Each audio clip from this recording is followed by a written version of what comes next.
If you've ever had a close relationship with a narcissist, you may have experienced times where this person that was supposed to love you, maybe this person was your spouse or your romantic partner or a very close friend or a parent or a sibling. This person that is supposed to love you seems to, in certain moments, actually hate you. This is, of course, very hurtful, but it can also be very confusing. It can leave us wondering if we're imagining things, if maybe we're overreacting to their behavior, and it can also leave us wondering what we did to deserve this. Why does this person that says they love and care about us seem to actually despise us in certain moments, and often over such silly, trivial things? Welcome to Looking Behind the Mirror, where we explore narcissism and take our lives back as we make sense out of nonsense. As a quick disclaimer, everything I say is based on my opinions and my personal experiences. I'm not a professional, and if you're really struggling, I encourage you to seek professional help. I am providing links below for you. I first want to validate you if you've experienced anything like what I talked about in the introduction. This is a very disorienting, confusing experience, and often if we voice our concerns or we voice the way we feel, we will be told that we're imagining things or we're crazy or how could you ever think such a thing? How are we supposed to feel when somebody is screaming at us with hatred in their eyes, insulting us, treating us like we've committed some horrible, unforgivable crime? I mean, if somebody's acting like they hate you, there's nothing wrong with acknowledging that. You're not crazy. Pathological narcissists definitely have moments where they treat the people they're supposed to love as if they hate them. Being made to feel like you're the one that's crazy, you're overreacting, you're reading too much into something is just more abuse on top of this already very hurtful, disorienting abuse. But the point of this video is to talk about why. What did you do to make the narcissist so angry? Why does the narcissist seem to hate you at times? Where is this extreme negative emotion coming from? Did you really do something to make them this angry? To make them this resentful towards you? And if so, what was it? There are several reasons for this that are directly tied to pathological narcissism. And the first thing that you did was you were an autonomous human being. Being an autonomous human being can actually be very offensive for narcissists. And I know it might sound like I'm being funny, but I'm really not. Narcissists view the world as their own playground, as their own stage. They are writing the script for this play about a story about them in which they're the main character, and you're supposed to read your script. You're not supposed to have your own opinions and your own dreams and your own stories. You're supposed to exist to support the narcissist's story. And when you go off script, especially in a way that conflicts with the narcissist's fantasy, this is really, really upsetting to them. It forces them, if anything ever could, force them to face reality. And really, there's nothing more infuriating to a narcissist than being made to face reality. And being an autonomous human being sometimes is just going to automatically do that. Imagine that you were a writer/director of a play or a movie, and you wrote this script and you're directing this movie and you've got your cast together. And I mean, I've never directed a play or a movie. I don't really know how it works, but you're sitting there directing this play and one of the main characters keeps making up their own lines and changing the story and going off script and just totally messing everything up. That would be really, really frustrating if you were the writer-director. You'd probably get really angry at that person after a while and wonder what their problem is. Especially if for some reason this play or movie you're directing was directly tied to your own self-worth and your own vision of yourself and your identity. It's no wonder that narcissists can become enraged when the people in their life are doing their own thing that conflicts with the story that the narcissist wants to tell. In addition to this, being an autonomous human being might also at times take the spotlight off of the narcissist. Maybe somebody lends you a compliment, or somebody is paying attention to you instead of the narcissist. Maybe you get a promotion and the narcissist doesn't, or for some reason, something happens to make the narcissist feel insecure, threatened, insulted, whatever, because something good happened to you, because suddenly it seems to be a story about you that they're in. And so that can really upset them as well. So that's the first thing that you may have done to cause a narcissist to hate you, is just being an autonomous human being. Being more than just an extension of them or a supporting character in a story about them. The next thing that may cause a narcissist to hate you is your inability to fix their problems. Narcissists depend on you or anyone else in their life to regulate their emotions for them. This is why they often need some kind of emotional punching bag on call. They need other people to help them deal with the emotions that they refuse to acknowledge or recognize. If they love bomb you in the beginning of a relationship and act like you're the greatest thing that ever happened to them, and they're idealizing you and putting you on a pedestal, it's largely because they imagine that you are somehow going to make them feel great about themselves for the rest of their lives. You are going to solve the problem that they've been dealing with their whole life. You're going to boost up their ego, and you're going to support this story that they want to believe about themselves.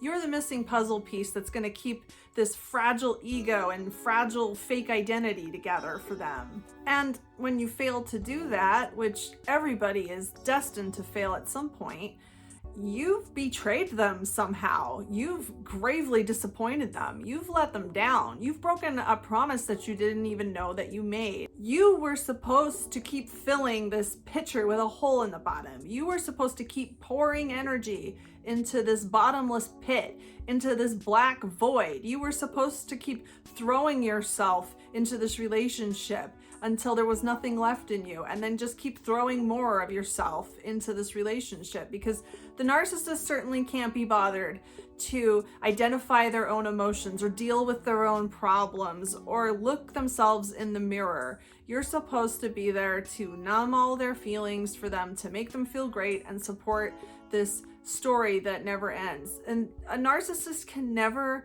ever have enough of what they need to deal with their problems without actually dealing with their problems, because they refuse to actually deal with their problems.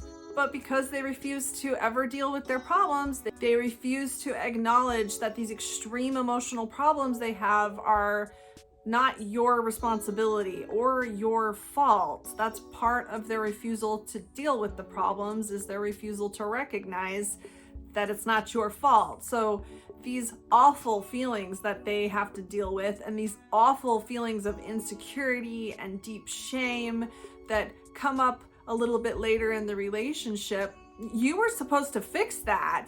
You're a traitor, you're a liar. You were supposed to be there to make them feel great about themselves for all time. They weren't supposed to have to deal with these emotions anymore. And that's your failure in their imagination. So that's part of why they might resent you so much.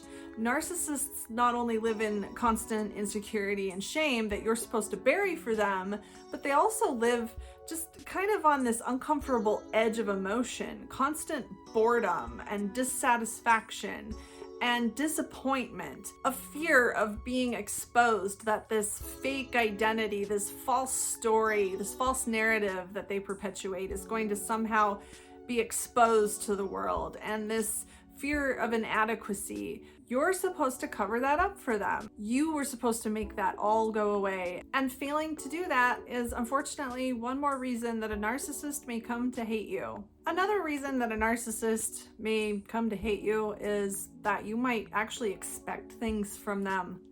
Maybe they are your domestic partner and you expect them to get a job and help with the bills. Maybe you have kids together and you expect them to help with the kids sometimes. Maybe you just expect them to talk about their emotions sometimes, or talk about the relationship. Maybe you just expect them to communicate with you sometimes. Or maybe you just want them to stop lying to you about everything. Maybe you just want them to come home every now and then. Whatever it is that you expect, the bare minimum that you expect from whoever this person is to you in your life is always going to be way too much to ask. Narcissists offer whatever it is they feel like they can offer or they should offer, usually just what they feel like is actually going to benefit them somehow. And anything else that you ask of them is just way too much to expect. And if you stack this on top of the extreme disappointment and betrayal they feel by your failure to fix all of their emotional problems, they can feel really put out. I mean, here you are, you didn't fix their emotional problems, they still feel crappy about themselves, you didn't save the world and make them feel awesome for the rest of their life, and now you want things from them? You failed them, and now you expect them to come home at night? And another layer to this is if you're asking the narcissist for anything that they aren't already doing, in a way you're implying that they aren't doing enough, and in a way you're implying by that they're not perfect. So by asking for things, you're implying that they're not perfect, and that's really offensive all by itself. On top of your unreasonable demands that they do bare minimum things to keep the relationship going. So this can lead to an enormous amount of resentment and hostility. Now, the last reason that I want to give for why a narcissist might seem to hate you is they gotta hate somebody. And why do I say this? Well, narcissists are full of hate. They really are. They're full of rage and disappointment and insecurity. They're full of rage that really is directed towards themselves. They spend a lot of time trying to deflect this and trying to project it onto other people. They have to hate somebody, because if they don't hate somebody, then all of these terrible feelings that they harbor are going to be directed back to themselves. This deep pathological fury and hatred that they feel is really just an intrinsic part of pathological narcissism. But let me explain in detail one way that this happens in almost any of their relationships. Because narcissists are so reactionary and so unreasonable in their expectations and so irrational and often cruel and sometimes compulsive, narcissists have a lot of problems in their lives. Depending on the type of narcissist, there's going to be different types of problems that they deal with, but almost any pathological narcissist has got a lot of problems, a lot of failures that stack up over the years. And these are things that they have caused because they refuse to address their own problems. And they really can never get past this. This is a vicious cycle for them because they cannot bear to take accountability for the ways that they destroy and sabotage their own lives. So this builds over the years an enormous amount of frustration and rage and disappointment and feelings of betrayal. Every relationship represents more disappointment, more betrayal, and more fury. And they can never stop and recognize the ways that they have really done all of it to themselves. And sometimes narcissists do run into bad luck, but I think in general, most of their bad luck is brought on by all the things that I mentioned a little earlier. So not only are they filled with all of these awful emotions that just build and build and build over the years, but they don't have the emotional maturity to really hold those emotions in a way that doesn't hurt other people. They are compelled to explode and project these emotions onto you or whoever happens to be closest when these feelings bubble up to the surface. They can't take responsibility for the ways that they've sabotaged their own life. They have to blame somebody for it. And if you're closest, it's just gonna be you. It's much easier to pretend that you are the reason for all of their pain than to actually look at the real source of their problems and take accountability and responsibility for themselves.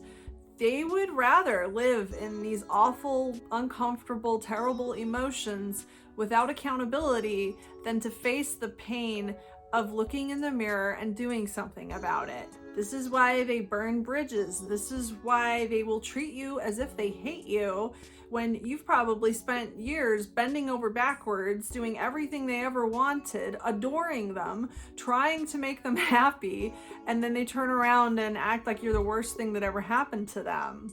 No matter how hard you try, this is just an inevitable way that a narcissistic relationship is eventually going to evolve if you get too close for too long. But I do want to give you a little bit of a silver lining here at the end of this video. A narcissist's hate is not any more authentic than their love. Narcissists don't really hate or love anybody because they don't really know anybody. The reasons that they seem to hate you is because they have projected their problems onto you. You don't really have anything to do with these emotions that they can't deal with. You are just the closest person. You're just the most convenient punching bag that they have access to. And you may have noticed, if you've been dealing with a relationship like this, that one moment it seems like they hate you, and then the next moment it's like all the yelling and ranting and raving never even happened. Suddenly they seem to like you again, you're friends again, and everything seems fine. What happened? They don't really have any stable opinions about you.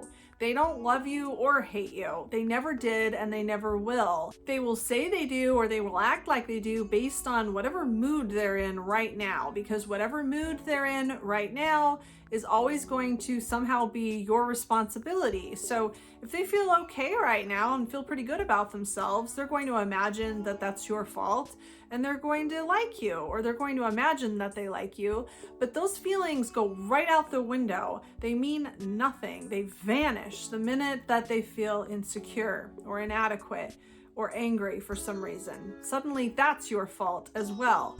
And that's when they're going to start yelling at you, screaming, ranting, raving, and acting like you're the worst thing that ever happened to them. Neither of these extremes actually mean anything. They're extremely transient and meaningless.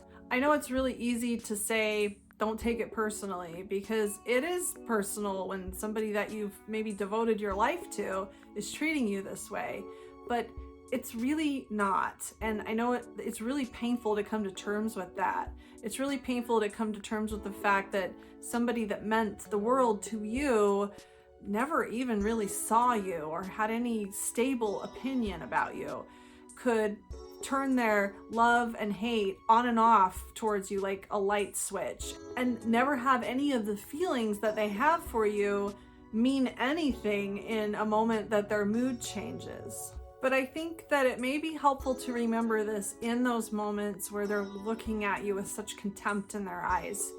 Remember that it doesn't really have anything to do with you, and all of those nasty feelings that they have really are being directed back towards themselves. They really are the only person that they truly do hate. If you're looking for a way to support my channel and you've been considering professional therapy, BetterHelp is offering 10% off of your first month of service if you sign up using the link below in my description. And if you sign up using the link below in my description, I will earn a one-time commission, so that'll help me out, and it will help you out as well if that's something that you've been considering. I hope this helps. If you like this video, give it a thumbs up and comment below any ideas you have for me for future videos. And don't forget to subscribe to my channel if you like this video and would like to see more like it in the future. Until next time, thanks. Bye.